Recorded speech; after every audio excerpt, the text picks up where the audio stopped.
चलिए आज सुनते हैं करवा चौथ की कहानी। एक साहूकार के 7 लड़के और एक लड़की थी। साहूकार के बेटे अपनी बहन से बहुत प्यार करते थे। कार्तिक मास की जब चौथ आई तो साहूकारनी ने अपने साथ अपनी बहुओं और बेटी को भी वह व्रत करवाया। चौथ के व्रत में चांद देखकर ही व्रत खोला जाता है। रात को जब साहूकार के बेटे भोजन करने लगे तो उन्होंने अपनी बहन को भी भोजन के लिए कहा।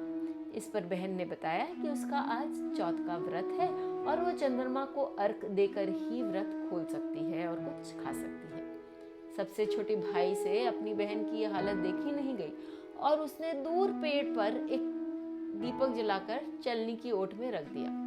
दूर से बहन ने देखा तो दीपक चलनी के ओट में चतुर्थी के चांद की तरह दिखाई पड़ रहा था। बहन ने अपनी भाभीियों से भी कहा कि चंद्रमा निकल आया है, आप व्रत खोल लें। लेकिन भाभीियों ने उसकी बात नहीं मानी और उन्होंने व्रत नहीं खोला।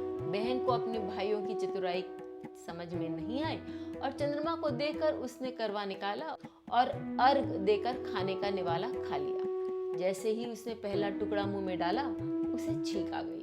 दूसरा टुकड़ा डालते ही मुंह में से बाल निकला और तीसरा टुकड़ा मुंह में डालते ही उसके पति के मृत्यु का समाचार उसे मिला।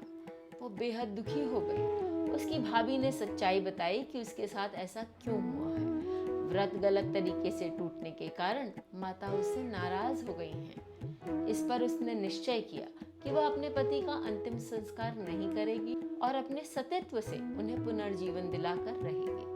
शोकातुर होकर वो अपने पति के शव को लेकर 1 वर्ष तक बैठी रही और शव की देखभाल करती रही। परिवार वालों ने उसे बावली समझकर उसके लिए गांव के बाहर एक कुटिया बनवा दी, जिसमें वो अपने पति के शव के साथ रहती थी और उसकी देखभाल करती थी। उसने पूरे साल की चतुर्थी का व्रत किया और अगले साल कार्तिक कृष्ण चतुर्थी फिर से आने पर उसने पूरे विधि विधान से करवा चौथ का व्रत किया और शाम को सुहागिनों की तरह तैयार होकर माँ का वह इंतजार करने लगी।